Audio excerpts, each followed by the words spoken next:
राजस्थान संगणक 2018 का जो पेपर हुआ था उसका सॉल्यूशन करवा रहा हूँ मैं।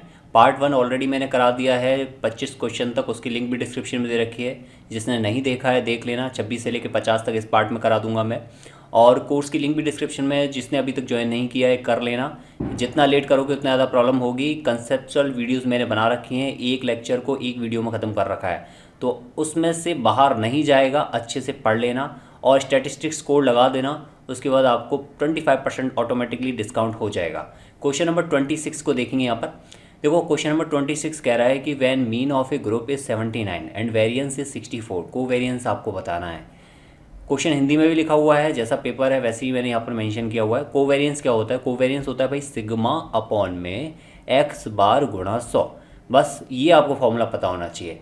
मीन दे रखा है मतलब कि आपको एक्स बार दे रखा है, कितना दे रखा है 79। वेरिएंस क्या होता है? सिग्मा स्क्वायर होता है 64। आपको स्टैंडर्ड डेविएशन निकालना है। सिग्मा क्या हो जाएगा 8, सिंपल सी बात, 2 2 64। यहाँ पर बस वैल्यू पुट करनी है, कितना हो जाएगा 8 × 100 अपॉन में क्या 79, ये आ जाएगा कोवेरिएंस। बस यहाँ तक आ गया और कुछ नहीं, सिंपल हो गया, कोई कैलकुलेट करने की ज़रूरत नहीं है।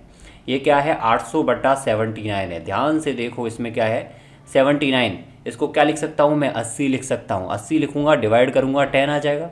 हर कम है 80 से तो डेफिनेटली जो भिन्न होगी वो थोड़ी सी ज़्यादा होगी, इसलिए आंसर क्या हो जाएगा सी ऑप्शन इसका राइट आंसर हो जाएगा। नेक्स्ट इसमें क्वेश्चन देखो, क्वेश्चन नंबर 27 कह रहे हैं ये आपके इकोनॉमिक सर्वे से आया होगा डेफिनेटली क्वेश्चन। मैं पार्ट बी को ही सॉल्व करा रहा हूँ only. The main M of DWCRA project was the development of, ये कह रहा है DWCRA उसका मेन एम क्या है। देखो अगर आप ऑप्शन पर थोड़ी सी नज़र मारते ना तो आपको पता लग जाता है इसकी फुल फॉर्म क्या है। बस फुल फॉर्म पता लग जाती तो एम भी पता लग जाता। डी से यहाँ पर कोई ऑप्शन नहीं है। डब्लू है, डब्लू से वोमेन दे रखा है तो डेफिनेटली डब्लू मतलब वोमेन। ओके, इसके बाद सी दे रखा है, सी मतलब यानी कि चिल्ड्रन, और कोई ऑप्शन नहीं है, इसको डायरेक्ट टिक कर सकते थे। वोमेन, चिल्ड्रन, रूरल, और क्या है A for area, A for area, R for rural, children, women. क्या हो जाएगा डी ऑप्शन इसका राइट हो जाएगा। नेक्स्ट इसमें क्वेश्चन है क्वेश्चन नंबर 28, ये आपके हिस्ट्री का क्वेश्चन है पार्ट ए से। क्वेश्चन नंबर 29 ये कह रहा है कि out of the following precision in sampling is not dependent upon, यानी कि प्रतिदर्श अध्ययन या अनुसंधान में सूक्ष्मता इनमें से किससे नहीं हो सकता। आपको अगर ये पता है किससे हो सकता है तो आप डेफिनेटली इस क्वेश्चन में एलिमिनेट कर सकते हो। देखो डिपेंडेंट किस पे होता है? पहला तो होता है साइज ऑफ सैंपल पर, कि सैंपल साइज क्या है उस पर डिपेंडेंसी होती है। इसके बाद मेथड ऑफ एस्टिमेशन कौन सा लिया है और मेथड ऑफ सैम्पलिंग क्या है, इन तीनों पर डिपेंडेंट होता है। आपकी मीन ऑफ सैंपल पर डिपेंडेंट नहीं होता, हमें कोई मतलब नहीं होता मीन ऑफ सैंपल से। तो इसका राइट आंसर क्या हो जाएगा? डी ऑप्शन इसका राइट आंसर हो जाएगा कि हमें मीन ऑफ सैंपल से कोई भी मतलब नहीं होता। As the period of moving average increase in time series then, ये कह रहा है कि हम अगर मूविंग एवरेज बढ़ाते हैं टाइम सीरीज में तब क्या होगा। देखो आपको ये पता होना बहुत ज़रूरी है कि मूविंग एवरेज बेसिकली क्यों यूज किया जाता है। जब कैलकुलेशन को हमें ईजी करना होता है तो उस कंडीशन में हम मूविंग एवरेज मेथड को यूज करते हैं। बहुत सारे मेथड थे क्लासिफिकेशन वाले, हमने पहले चैप्टर में पढ़े थे। इसके बाद हम ये देख रहे हैं कि अगर मूविंग एवरेज ज़ीरो है, यानी कि हम कैलकुलेशन को ईजी करने के लिए क्या कर रहे हैं, जैसे जो भी डेटा दिया हुआ है ABCD 4 डेटा आपको दिए हुए हैं, यहाँ पर कैलकुलेशन को हमें ईजी करना है तो इसमें क्या करेंगे हम एडअप करेंगे या फिर सब्ट्रैक्ट करेंगे। तो हम यहाँ पर देखेंगे कि हम कितना सब्ट्रैक्ट कर रहे हैं। तो उस कंडीशन में अगर हम जीरो कर रहे हैं तब क्या होगा कि जो एक्चुअल वैल्यू है उसी को हम कैलकुलेट करेंगे और जो मीन एवरेज जो निकालना है हम निकाल सकते हैं। तो जो इसका ओरिजिनल कर्व बनेगा वही इसका क्या होगा ट्रेंड कर्व होगा। उसका कारण क्या कि यहाँ पर हमने क्या है कोई भी मैनिपुलेशन नहीं किया है। लेकिन अगर हम इसमें मूविंग एवरेज को बढ़ा रहे हैं, इसको हम धीरे धीरे जीरो से लेकर और बढ़ाते हुए जा रहे हैं, तो उस कंडीशन में क्या होगा जो ओरिजिनल कर्व है और ट्रेंड कर्व है उसमें डिफरेंस आने लग जाएगा। और वो डिफरेंस कितना होगा, वो डिफरेंस वेरी करेगा मूविंग एवरेज को बढ़ाने पर। अगर हम बढ़ाते जाएंगे तो ये जो डिफरेंस है, जो ये ट्रेंड कर्व है वो दूर होता चला जाएगा, लेकिन घटाते जाएंगे मूविंग एवरेज को ये पास होता चला जाएगा। जैसे ही जीरो होगा मूविंग एवरेज, हम जो मूविंग एवरेज उसको जीरो ऐड कर रहे हैं तो उस कंडीशन में ट्रेंड कर्व है और जो ओरिजिनल कर्व है दोनों क्या होंगे ओवरलैप हो जाएंगे, कॉन्साइड कर जाएंगे। ये चीज़ समझ में आ गई। अगर यहाँ पर क्या हो रहा है मूविंग एवरेज कांस्टेंट रखा हुआ है तो उस कंडीशन में क्या होगा इनकी जो डिस्टेंस होगी वो कांस्टेंट हो जाएगी। बढ़ा रहे हैं तो बढ़ने लग जाएगी, घटा रहे हैं तो घटने लग जाएगी। ये चीज़ समझ में आ गई। अब इसमें ऑप्शन क्या है, ऑप्शन कह रहा है कि further will be trend curve from the original curve, मतलब कि डिस्टेंस पर आने लग जाता है, दूर होने लग जाता है। लेकिन अगर घटाएंगे तो क्या होगा, ऑप्शन ए हो जाएगा। और अगर जीरो रख देंगे तो वो क्या होगा, कॉन्साइड कर जाएगा जीरो के केस में। और अगर कांस्टेंट रखेंगे तो उस केस में क्या होगा, जो गैप है वो भी कांस्टेंट हो जाएगा। नेक्स्ट इसमें क्वेश्चन है, क्वेश्चन नंबर 31 कह रहा है कि most of the time series relating to economic and business phenomenon uses the, यानी कि जो इकोनॉमिक और बिजनेस फिनोमिनन होते हैं उसमें हम किस तरह के टाइम सीरीज मॉडल को यूज करते हैं। दो तरह के मॉडल थे, एक तो था मल्टीप्लिकेटिव, एक था एडिटिव मॉडल। अब इसमें एक एसोसिएट दे रखा है तो ये मॉडल नहीं होता, एसोसिएटिव नाम का कोई भी मॉडल नहीं एग्जिस्ट करता। मल्टीप्लिकेटिव में क्या होता है कि जितने भी चार तरह के ट्रेंड होते हैं TCSI, तो वो सभी क्या होते हैं, मल्टीप्लाई के फॉर्म में होते हैं, यानी एक दूसरे पर डिपेंडेंसी उनकी होती है। ट्रेंड जो है वो सीजनलिटी पर डिपेंड करता है, सीजनलिटी इरेगुलर पर डिपेंड करती है, इरेगुलर ट्रेंड पर डिपेंड करता है। यहाँ पर डिपेंडेंसी होती है, यानी एक दूसरे पर इफेक्ट डालते हैं। लेकिन एडिटिव में क्या होता है, T प्लस के C प्लस के S प्लस के I, यानी कि ये क्या हो रहा है, एडिशन हो रहा है। लेकिन इन पर क्या है, एक दूसरे पर डिपेंडेंसी नहीं है, अलग अलग वर्क कर रहे हैं। ट्रेंड पर सीजनलिटी की डिपेंडेंसी नहीं है, सीजनलिटी पर रेगुलरिटी की डिपेंडेंसी नहीं है। तो यहाँ क्या होता है, जब इकोनॉमिक और बिजनेस हम कोई भी घटनाक्रम में टाइम सीरीज को ऐड करते हैं, मॉडल यूज करते हैं, तो हम ओनली मल्टीप्लिकेटिव यूज करते हैं। उसका कारण क्या, हम उसमें जितने भी तरह के ट्रेंड होते हैं वो सभी एक दूसरे पर डिपेंडेंस, हम देखते हैं कि क्या डिपेंडेंसी है। हम ये देखते हैं ट्रेंड का इफेक्ट क्या पड़ेगा, हम जो सीजनलिटी यानी सीजन में काम कर रहे हैं उस पर ट्रेंड का इफेक्ट क्या होगा, तो हम मल्टीप्लिकेटिव मॉडल का यूज करते हैं। मैंने थ्योरी में कंप्लीटली बताया हुआ भी है। इसके बाद नेक्स्ट इसमें क्वेश्चन नंबर 32 और 33, ये जो है आपके पार्ट ए से हैं, पार्ट बी को ही डिस्कस कर रहे हैं ओनली। क्वेश्चन नंबर 34 देखो, क्वेश्चन नंबर 34 कह रहा है, ये मैथमेटिक्स से है, ये 2.3 बार है, इसमें 2 पर बार है। अगर सिंपल संख्या पर बार होगा जो पॉइंट से पहले है तो उसको हम -2 लिख देंगे।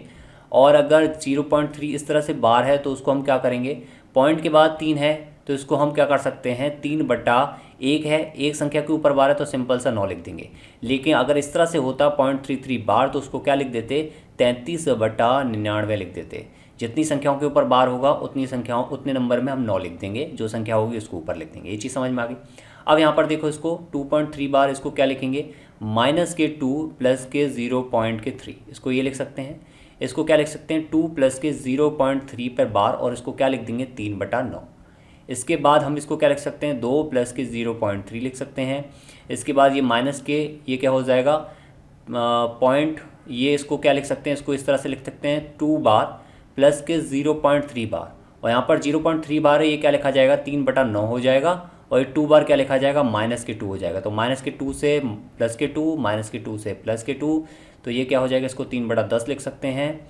ये भी 3/10 हो जाएगा, तो 2 3/10 यानी कि 6/10 प्लस के 6/9, तो ये क्या हो जाएगा, सॉल्व करने पर 6 × 19/90, तो इसका ये आ जाएगा। अब यहाँ पर 19 तिया 57, 19 दूना 38, ओके, तो कितना हो जाएगा गुणा करने पर, 3 से 2 बार, 3 से 30 बार, 19 दूना 38/30। तो इसमें वैसे एक ऑप्शन है जिसमें 1 पॉइंट समथिंग दे रखा है, लेकिन यहाँ पर 1.26 भी है, 1.26 बार भी है। बस आपको ये देखना है बार में आ रहा है या आंसर नॉर्मल आ रहा है। वैसे बार में ही आएगा, इसको कैलकुलेट करके देख लेना, 1 पॉइंट हो गया। और 8/30 में 3 करोगे तो कितना हो गया, 3 दूनी 6, उसके बाद कितना बच गया, 2 बच गया, तो 3 × 18, 3 × 18 मतलब 6 पर बार आ रहा है। तो सिंपल सा ऑप्शन कौन सा हो जाएगा, सी हो जाएगा। बहुत ही सिंपल क्वेश्चन था, बस आपको ये समझना है कि हुआ कैसे। कंसेप्ट अगर समझ जाओगे तो इससे रिलेटेड जितने भी क्वेश्चन आते हैं वो आप कर लोगे। 35 क्वेश्चन पार्ट ए का है। 36 क्वेश्चन पर आते हैं। 36 क्वेश्चन कह रहा है कि the compound interest on a certain amount for 3 year at 10% per annum is 331, यानी कि 10% वार्षिक दर पर 3 वर्षों के लिए चक्रवर्ती ब्याज कितना है, 331। ये चक्रवर्ती ब्याज है, कंपाउंड इंटरेस्ट है, जिसमें रेट क्या है, रेट है आपके 10%। टी क्या है, टी है 3 साल। इसके बाद बोला है इसने, then simple interest on the same amount for the same time and the same rate, यानी कि हमें क्या निकालना है, सिंपल इंटरेस्ट निकालना है। ये आपको CI दे दिया है और आपसे ऐसा ही पूछा है। तो देखो, पहली बात, सबसे इंपॉर्टेंट बात, यहाँ पर 3 साल की बात, कितने साल की बात हुई है, T बराबर 3 साल की बात है, सेम टाइम है, सेम रेट है, रेट ऑफ इंटरेस्ट कितना है, 10 है। अब आपको ये ध्यान रखना है कि हमेशा कंपाउंड इंटरेस्ट ज़्यादा होता है सिंपल इंटरेस्ट से, हमेशा। अगर 1 साल की बात है वार्षिक में, तो उस कंडीशन बराबर हो जाएगा। तो ये बराबर और बड़ा हो सकता है कंपाउंड इंटरेस्ट, लेकिन कभी भी जो है सिंपल इंटरेस्ट से छोटा नहीं होगा। तो कंपाउंड इंटरेस्ट कितना रखा है 331, तो जो भी आंसर आएगा सिंपल इंटरेस्ट का वो 331 से कम होगा, 331 से ज़्यादा नहीं होगा। तो 350 वाला ऑप्शन तो वैसे ही कट जाएगा। अब इसको आप सिंपल तरीके से करोगे कैसे, ये देखो, इसमें यहाँ पर दिया हुआ 331, हमें ये पता लग गया कि 350 तो आंसर होगा नहीं। 331 में हम इसको राउंड फिगर कर लेते हैं, 300 कर लेते हैं, माना कि 300 कर लेते हैं। अब इसमें देखो 100, 100, 100, 100, ये तो सिंपल इंटरेस्ट हो गया। हमने मान लिया कि सिंपल इंटरेस्ट 300 है। अगर 300 नहीं होगा, 300 से कम होगा तो उसी अकॉर्डिंग आंसर कर लेंगे। 300 से इधर उधर होगा, जितना डिफरेंस होगा उसी अकॉर्डिंग हम 200 और 250 में से आंसर रख लेंगे। अब यहाँ पर क्या है, हमने 250 क्यों नहीं लिया, क्योंकि 3 का हम डिवाइड नहीं कर सकते थे। अगर सरल ब्याज 250 है तो 3 का डिवाइड करने पर पॉइंटों में आता, 300 पे इजीली जा रहा है। यहाँ पर वैल्यू भी आपको राउंड फिगर में दे रखी है, वैसे आंसर डायरेक्ट आप 300 लगा सकते हो। अब देखो 100, 100, 100 पहले, दूसरे और तीसरे साल के लिए जो है साधारण ब्याज हो गया किसी भी मूलधन पर। अब इसमें देखो जो पहले साल पर तो कंपाउंड इंटरेस्ट लगेगा नहीं, पहले साल के बाद जैसे ही इंटरेस्ट लगा यानी कंपाउंड इंटरेस्ट लगा पहले साधारण ब्याज पर, वो जो है कंपाउंड इंटरेस्ट पहले साधारण ब्याज पर लगेगा, तो कितना लगा 10 रुपये। अगली साल भी कितना लगेगा 10 रुपये, सेम 100 रुपये पर। यहाँ पर ये 100 रुपये हैं, इस पर अगली साल के लिए कंपाउंड इंटरेस्ट कितना लगेगा 10 रुपये। अब इसके बाद देखो ये हो गया कंप्लीट, इस पर तो कोई इंटरेस्ट लगेगा नहीं क्योंकि ये साधारण ब्याज है, यहाँ तक कंप्लीट हो चुका है। इसके बाद ये जो ब्याज है यानी कि पहले साल के साधारण ब्याज पर जो इंटरेस्ट लगा है उस पर कंपाउंड लगेगा थर्ड ईयर, वो कितना लगेगा 10%, जो कितना आ गया 1 रुपये। तीनों को कैलकुलेट करके देखो कितना आ गया 31, और ये 300 कितना आ गया 331 रुपये टोटल आ गया। ये क्या हो गया चक्रवर्ती ब्याज हो गया। इसका आंसर आप टिक कर सकते हो कितना 300। हमने क्या किया है, क्वेश्चन से आंसर बनाया है, फिर देन आंसर को क्रॉस चेक किया है। आपको बस यही करना पूरे पेपर में और कुछ नहीं करना, बहुत ही सिंपल सा है, कैलकुलेटिव पेपर नहीं है। इसके बाद नेक्स्ट इसमें 37 क्वेश्चन है, वो आपका जो है पार्ट ए से बिलोंग करता है। क्वेश्चन नंबर 38 कह रहा है कि sampling is the only option in the following situation. प्रतिचयन ही सिर्फ एक तरीका है, ये स्थिति है। मतलब ये कह रहा है कि इनमें से कौन सी स्थिति में हम ये बता सकते हैं कि सैम्पलिंग से हम इसको कर रहे हैं।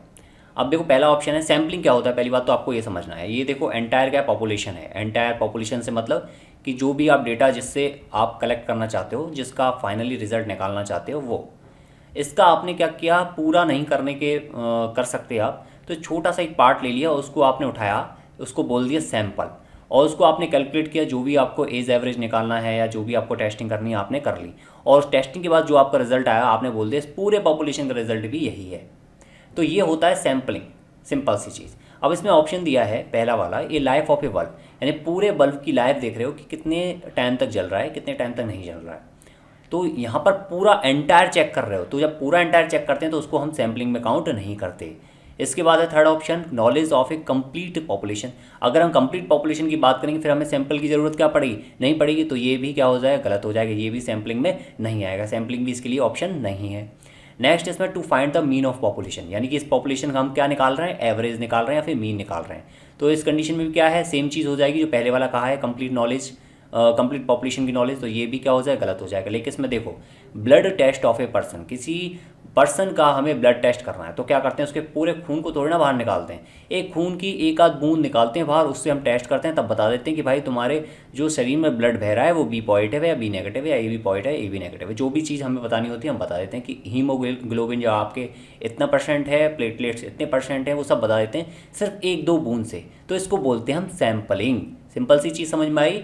हमें अगर छोटे से पार्ट को निकाल कर उसका हम जो भी रिज़ल्ट निकाल रहे हैं और हम ये बता रहे हैं फाइनली कि आपके इतने बड़े पार्ट का रिजल्ट भी यही होगा, तो उसको बोलेंगे हम सैम्पलिंग। ये चीज़ समझ में आ गई। इसमें ऑप्शन बी क्या हो जाएगा, राइट हो जाएगा।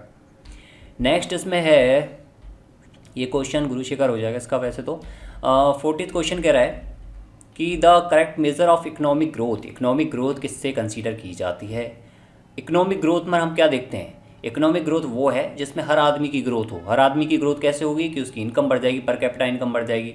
तो यहाँ पर एक ऑप्शन है persistent increase in real per capita income, यानी वास्तविक में प्रति व्यक्ति आय में सतत वृद्धि, उससे हम इकोनॉमिक ग्रोथ देखेंगे। और भी वर्तमान में per capita income base year पर कितनी है, तो base year per capita income है 72,297 समथिंग, एंड करंट ईयर पर कितनी है, तो करंट ईयर पर है 109,000 समथिंग। बेस ईयर पूछा जाए तो 2011-12, ये सिंपल सा हो गया। तो ये आपको पता होगा, नहीं पता है तो नोट कर लेना, ये आपसे क्वेश्चन पूछा जा सकता है। क्वेश्चन नंबर 41, ये आपके कंप्यूटर का क्वेश्चन है, बहुत अच्छा क्वेश्चन, सिंपल सा, दोबारा पूछ सकता है, कोई बड़ी बात नहीं है।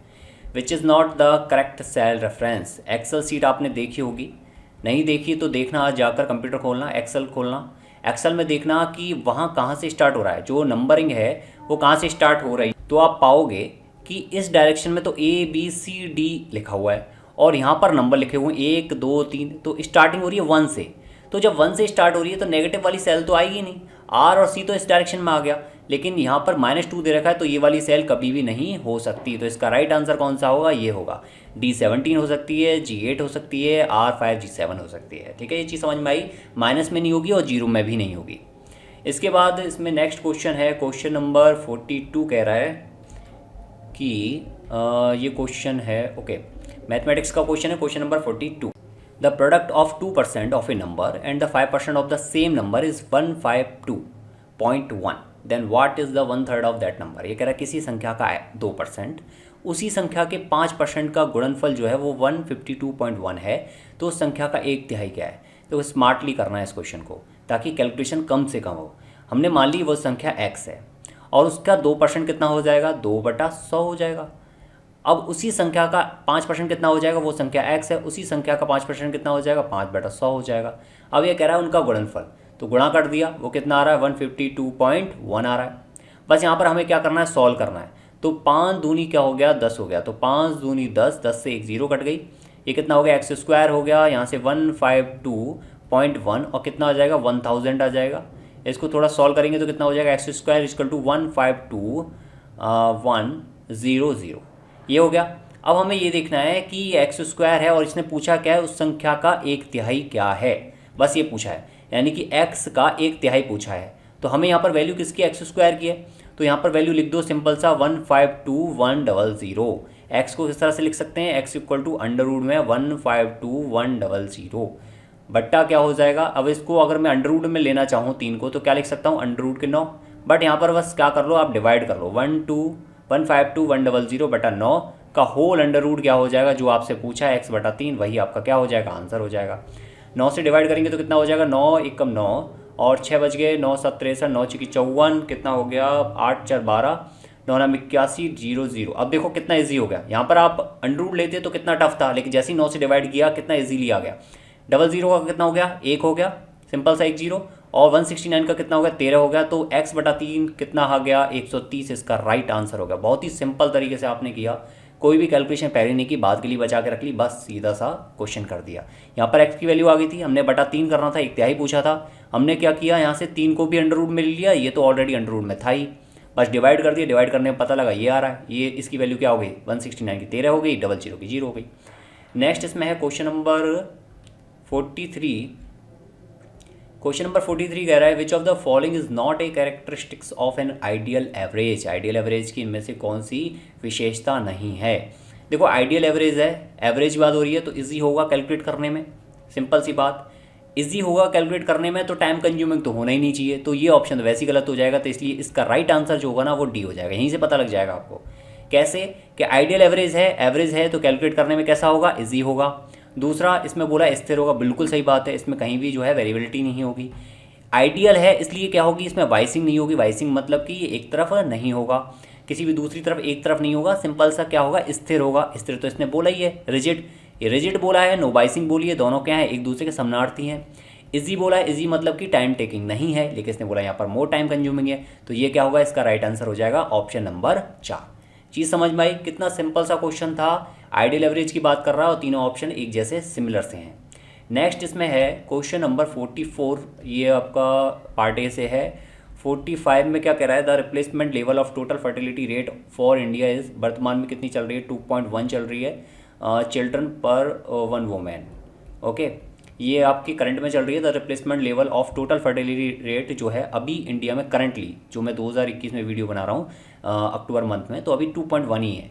इसका आंसर राइट में 2.1 हो जाएगा। उस टाइम का क्या रहा था वो मुझे नहीं पता। Which of the following district is awarded with e governance, जी आपका जो है पता नहीं उस टाइम का कोई अवार्ड था 2016-17 का, इसको अवॉइड कर दो क्वेश्चन को। What is the minimum number of series required to calculate the partial correlation. Partial correlation में कितने जो है समक मालाओं की आवश्यकता होती है।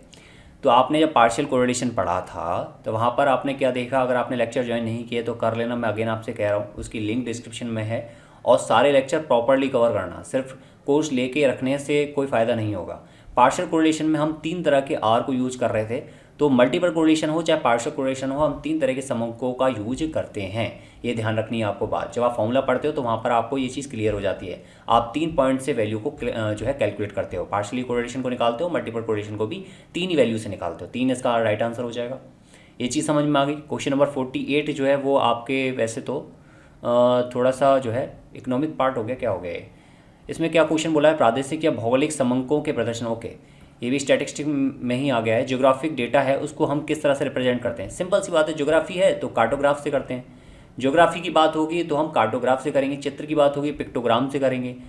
ओके, इसके बाद नेक्स्ट इसमें क्वेश्चन नंबर 49, ये आपके पार्ट ए का है। क्वेश्चन नंबर 50 जो है इसको देख लेते हैं लास्ट। इस क्वेश्चन में क्या बोला है कि which feature automatically recalculate the whole worksheet if any change is made in a single cell. यानी कि एक सेल में कोई बदलाव होने पर कौन सा फीचर, कंप्यूटर का क्वेश्चन है, स्वतः ही पूरे वर्कशीट में पुनः गणना कर देता है। देखो फॉर्मेटिंग में हम क्या करते हैं, हम फॉर्मेटिंग सेट करते हैं। फॉर्मेटिंग किसकी है, फॉर्मूले की है, किसकी है वो हमें नहीं पता। फॉर्मेटिंग है, हमने सेट कर दिया कि यहाँ पर जो है शॉर्टिंग आएगी, शॉर्टिंग पैरामीटर सेट कर दिया, ये भी क्या है, फॉर्मेटिंग है। ऑटो करेक्ट क्या है, ऑटो करेक्ट में क्या होता है, जैसे आपने स्पेलिंग लिखी, माना कि लिखा अनमोल, यहाँ पर ANMOL लिखा, तो फॉर ऑटो करेक्ट में क्या होता है कि ये जो पहला वर्ड है वो कैपिटल हो जाता है ऑटो, तो इसको बोलते हैं ऑटो करेक्ट। इसके बाद फंक्शन सिंपल से उसमें एक आधो फंक्शन है, फॉर्मूला लगा रहे, वो भी क्या है, फंक्शन है। लेकिन इसमें बोला है कि पूरी वर्कशीट में पुनः गणना कर लेता है कोई भी बदलाव होने पर। कौन सा फीचर है जो ऑटोमेटिकली रिकैलकुलेट करता है, ऑटो कैलकुलेशन। सिंपल सा क्वेश्चन के अंदर आंसर लिखा हुआ है, ऑटोमेटिकली कैलकुलेट मतलब ऑटो कैलकुलेशन। हो गया, ये क्वेश्चन थे 50 तक, और मैं इसके बाद नेक्स्ट वीडियो बना दूंगा जिसमें 51 to 75 हम प्रॉपर्ली डिस्कस करेंगे। जितना हो सकता है इस वीडियो को शेयर करना ताकि आपको और ज़्यादा से ज़्यादा पेपर में सॉल्व करा सकूँ राजस्थान के। Okay, thank you, good luck.